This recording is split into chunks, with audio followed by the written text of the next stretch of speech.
আমাদের ক্ষমতাসীন সরকারের লজ্জা হয় না?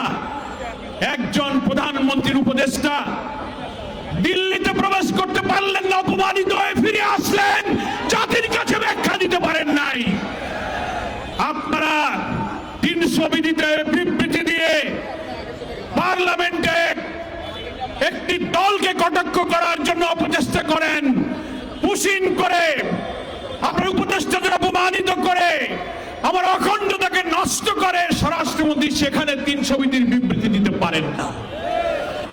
ভারত আমাদের বিরাট প্রতিবেশী রাষ্ট্র। আমাদের বাংলাদেশের চতুর্দিকে প্রায় 4000 কিলোমিটার বেষ্টিত সীমানার প্রায় 32টি বাংলাদেশের জেলার সীমান্তে ভারত অবস্থিত। বরাবরই কাঁটাতারের বেড়ায় পুশিন, হত্যা, বর্ডার কিলিং, আমাদের পানি সমস্যা নিয়ে আমাদের প্রতি আপনারা আগ্রাসী আচরণ করেছেন সব সময়। কিন্তু এবার দেখতে পাচ্ছি পশ্চিমবঙ্গে বিজেপির শুভেন্দু অধিকারী মুখ্যমন্ত্রী হওয়ার পর নতুন করে আগ্রাসী ভূমিকায় অবতীর্ণ হয়েছেন। আমরা বলতে চাই, ভারতের যে সীমানা, ভারতের স্বাধীনতা, ভারতের সার্বভৌমত্ব, ভারতের অখণ্ডতার প্রতি আমরা শ্রদ্ধাশীল, কিন্তু আপনারা আমাদের অখণ্ডতার প্রতি সম্মান দেখাতে পারেননি। পশ্চিমবঙ্গের নির্বাচনের পর শুভেন্দু অধিকারী যখন মুখ্যমন্ত্রী হলেন, কি আশ্চর্য ব্যাপার, একটি দেশের মুখ্যমন্ত্রী হয়ে তিনি বললেন শেখ হাসিনা শাহজালাল বিমানবন্দরে অবতরণ করবে, উনি 2 মিনিটে বাংলাদেশ দখল করবেন। এতে বোঝা যায় আপনারা আমাদের অখণ্ডতার প্রতি শ্রদ্ধাশীল নন। আমরা জানি আপনারা সেই আধিপত্যবাদী একটি দেশ, যে দেশে ফ্যাসিস্ট, বিতাড়িত, পতিত, পলাতক, খুনি, অপরাধী শেখ হাসিনাকে আপনারা আশ্রয় দিয়েছেন।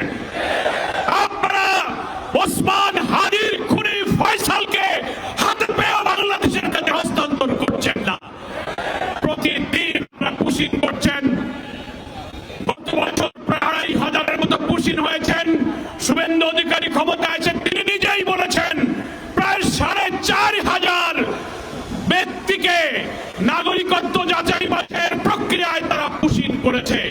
আমরা জানতে পেরেছি গোটা ভারতে প্রায় 90 লক্ষ মানুষকে নাগরিকত্ব আর যাচাই বাছাইয়ের অজুহাত তুলে তালিকাভুক্ত করে পুশিনের আওতায় আনা হয়েছে। সীমান্তে সেন্টার থেকে সেখানে তাদেরকে আটক রাখা হচ্ছে, নির্যাতিত করা হচ্ছে। আমরা পরিষ্কার বলতে চাই, আমাদের বীর বিজিবির সৈনিকেরা সীমান্তে যে সাহসিকতার পরিচয় দিচ্ছেন, সীমান্তবর্তী প্রায় 32টি জেলার বীর জনগণ এই পুশিনকে তারা প্রতিরোধ করতে শুরু করেছেন। আপনাদের মনে রাখতে হবে, রৌমারী সীমান্তে, সেই বড়াইবাড়ির সীমান্তে বিডিআরের সাথে বিএসএফ এর নির্লজ্জ পরাজয়ের ইতিহাস আপনাদেরকে স্মরণ করতে হবে।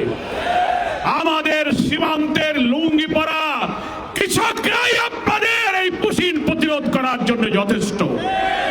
তাই আজকে 11 দল যারা আমরা আমাদের অখণ্ডতা, আমাদের স্বাধীনতার লাল সবুজ পতাকাকে সমুন্নত রাখতে বদ্ধপরিকর, আওয়ামী ফ্যাসিবাদকে বিদায়ের পর ক্ষমতাসীন বিএনপি সরকার জনগণের কাছে দেওয়া প্রতিশ্রুতি বিশ্বাস ভঙ্গ করে আবার সেই ফ্যাসিবাদের পথে যাত্রা শুরু করার প্রেক্ষাপটে আমরা 11 দলীয় ঐক্য বাংলাদেশে জনগণের আকাঙ্ক্ষা পূরণের জন্য আবার আমরা আন্দোলন শুরু করেছি। এই 11 দলীয় ঐক্য সমুন্নত রেখে আমাদের অখণ্ডতা, আমাদের স্বাধীনতা সর্বত্র রক্ষার জন্য আমাদের এই সংগ্রাম নিরন্তর, নিরবচ্ছিন্ন, অপ্রতিরোধ্যভাবে ইনশাআল্লাহ এগিয়ে যাবে। আমরা ভারতীয় সরকার এবং দেশের স্বাধীনতা সার্বভৌমত্বের প্রতি যেমন সম্মান দেখাই, তেমনি বাংলাদেশের সীমানা, আমাদের এই ভূখণ্ডের পানির সমস্যা, সীমান্ত সমস্যা, ব্যবসা বাণিজ্যের সব ক্ষেত্রে ন্যায্যতার, সমতার ভিত্তিতে আমরা সম্পর্ক চাই। আমরা বৈষম্য, আধিপত্যবাদী এবং নিজেদের উপরে দাদাগিরি, বাবুগিরি করে বাংলার বীর জনগণকে প্রধানত রাখা যাবে না।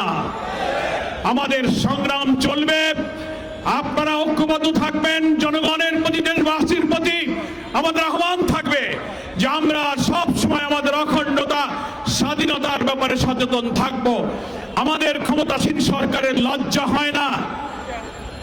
আধিপত্যবাদের সেবাদাস, তাদের কাছে দাস খত দিয়ে বাংলাদেশটাকে আবার তাদের কাছে বিক্রি করতে বসেছে। আপনার একজন প্রধানমন্ত্রীর উপদেষ্টা দিল্লিতে প্রবেশ করতে পারলেন না, অপমানিত হয়ে ফিরে আসলেন, জাতির কাছে ব্যাখ্যা দিতে পারেন নাই। আপনারা 300 বিধিতে বিবৃতি দিয়ে পার্লামেন্টে একটি দলকে কটাক্ষ করার জন্য অপচেষ্টা করেন, পুশিং করে, আপনার উপদেষ্টাদের অপমানিত করে, আমার অখণ্ডতাকে নষ্ট করে স্বরাষ্ট্রমন্ত্রী সেখানে 300 বিধির বিবৃতি দিতে পারেন না। তাই আমরা আজকে শাহবাগ চত্বরের এই মিছিল পূর্ব সমাবেশ থেকে দেশবাসীর প্রতি আহ্বান জানাবো।